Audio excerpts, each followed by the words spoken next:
రాష్ట్ర సర్వతోముఖాభివృద్ధి లక్ష్యంగా కూటమి ప్రభుత్వం ప్రవేశపెట్టిన 2026-27 ఆర్థిక సంవత్సర బడ్జెట్ అద్భుతమని జగ్గంపేట ఎమ్మెల్యే జ్యోతుల నెహ్రూ కొనియాడారు. జగ్గంపేటలో ఏర్పాటు చేసిన పత్రికా సమావేశంలో ఆయన బడ్జెట్ ముఖ్యాంశాలను వివరించారు. 3,32,205 కోట్లతో రూపొందించిన ఈ బడ్జెట్ మౌలిక సదుపాయాలు మరియు పేదల సంక్షేమాన్ని సమతుల్యం చేస్తూ చారిత్రాత్మక ముందడుగుగా నిలుస్తుందని ఆయన పేర్కొన్నారు. రాష్ట్రాన్ని 3 జోన్లుగా విభజించి జోన్ 1లోని శ్రీకాకుళం నుంచి తూర్పు గోదావరి వరకు అభివృద్ధికి 28,000 కోట్లు కేటాయించినట్లు తెలిపారు. పంచాయతీరాజ్ గ్రామీణాభివృద్ధి శాఖకు గతేడాదితో పోలిస్తే భారీగా నిధులు పెంచి 22,942 కోట్లు కేటాయించడం ద్వారా పల్లెల రూపురేఖలు మారనున్నాయని అన్నారు. జలవనరుల శాఖకు 28,000 కోట్లు కేటాయించి సాగునీటి ప్రాజెక్టులు పూర్తి చేసే లక్ష్యంతో ప్రభుత్వం కట్టుబడి ఉందన్నారు. పోలవరం ప్రాజెక్టు 91% పూర్తయిందని, త్వరలో పూర్తి స్థాయిలో పూర్తవుతుందని విశ్వాసం వ్యక్తం చేశారు. తాళ్లూరు లిఫ్ట్ ఇరిగేషన్ ప్రాజెక్టుకు 52 కోట్లు మంజూరైందని, త్వరలో శంకుస్థాపన కార్యక్రమం నిర్వహిస్తామని తెలిపారు. జలజీవన్ మిషన్ కు 4,000 కోట్లు కేటాయించడం ద్వారా ప్రతి ఇంటికి సురక్షితమైన మంచినీరు అందించాలనే లక్ష్యంతో ప్రభుత్వం పనిచేస్తోందన్నారు. ఎన్టీఆర్ భరోసా పింఛన్ల కోసం 27,719 కోట్లు కేటాయించి వృద్ధులు, వితంతువులకు అండగా నిలుస్తోందారు. అమరావతి నిర్మాణం, సూపర్ 6 హామీల అమలు ద్వారా ప్రభుత్వం తన విశ్వసనీయతను నిలబెట్టుకుందని పేర్కొన్నారు.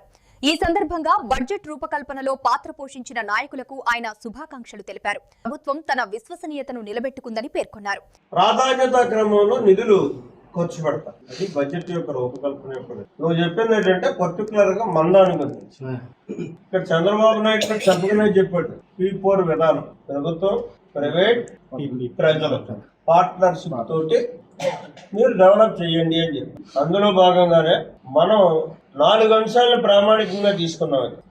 నువ్వు అడిగినా, నిన్ను అడిగించినా, అక్కడక్కడ గొలుగుతున్నా వాళ్ళందరికీ కూడా నేను ఒకటే సమాధానం చెప్పాను. ఇవాళ 20 మాసాల పరిపాలనలో నీటికి సంబంధించి సమృద్ధిగా నిధులు తెచ్చుకోవడం జరిగింది. ఎందుకంటే బతకడం అన్నది ముఖ్యం.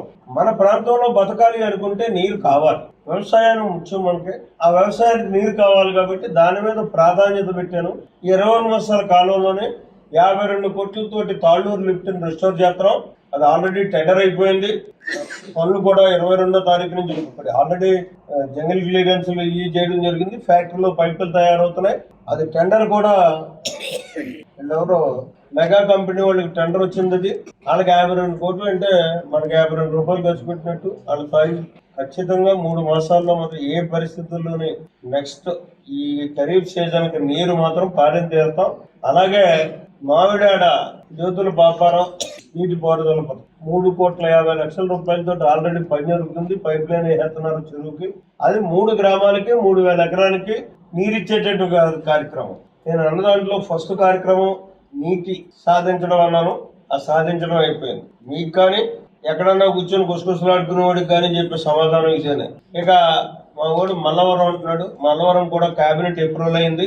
అది 200 కోట్లని ఎవడో నిలబడ్డది కానీ అది 200 కోట్లు కాదు. తెలుసో తెలియకో మాట్లాడటం గొప్పతనం కాదు, తెలుసుకుని మాట్లాడాలి. ఏదైనా 130 కోట్లకి శాంక్షన్ అయింది గతంలో. అందులో 17% పనులు పూర్తయినాయి. దౌర్భాగ్య ప్రభుత్వం ఆపేసింది.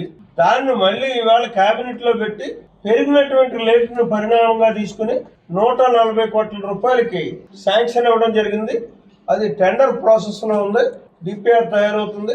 డిపిఆర్ తయారైన తర్వాత టెండర్కి వెళ్ళడం జరుగుతుంది. ఇకపోయి నువ్వు అడిగినటువంటి 3 అంశాలు ఉన్నాయి. ఇంకా 3 సంవత్సరాలు ఉన్నాయి నువ్వు సమాధానం చెప్పడానికి కానీ అడగడానికి కానీ. అయితే PPA సిస్టమ్ లో మాత్రం ఆ 3 కార్యక్రమాలను తీసుకురాబోతున్నాను నేను. దానికి సంబంధించినటువంటి పెట్టుబడిదారులు కూడా మనం ఎదుర్కోవాలి కదా, ఎదుగుతున్నాం.